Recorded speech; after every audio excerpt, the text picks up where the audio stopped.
कर्म की स्वतंत्रता।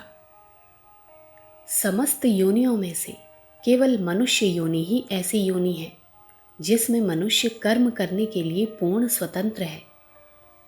ईश्वर की ओर से मन, बुद्धि, चित्त, अहंकार आदि इसलिए प्रदान किए गए हैं कि वह प्रत्येक काम को मानवता की कसौटी पर कसे और बुद्धि से तोलकर, मन से मनन करके इंद्रियों द्वारा पूरा करे।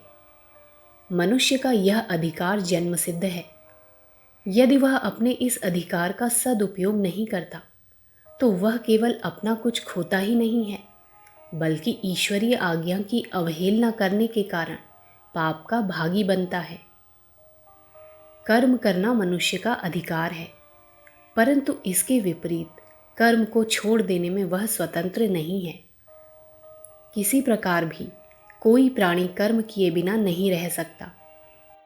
यह हो सकता है कि जो कर्म उसे नहीं करना चाहिए उसका वह आचरण करने लगे। ऐसी अवस्था में स्वभाव उसे जबरदस्ती अपनी ओर खींचेगा और उसे लाचार होकर यंत्र की भांति कर्म करना पड़ेगा। गीता में भगवान ने कहा है, यदि तू अज्ञान और मोह में पड़कर कर्म करने के अधिकार को कुचलेगा तो याद रख कि स्वभाव से उत्पन्न कर्म के अधीन होकर तुझे सब कुछ करना पड़ेगा।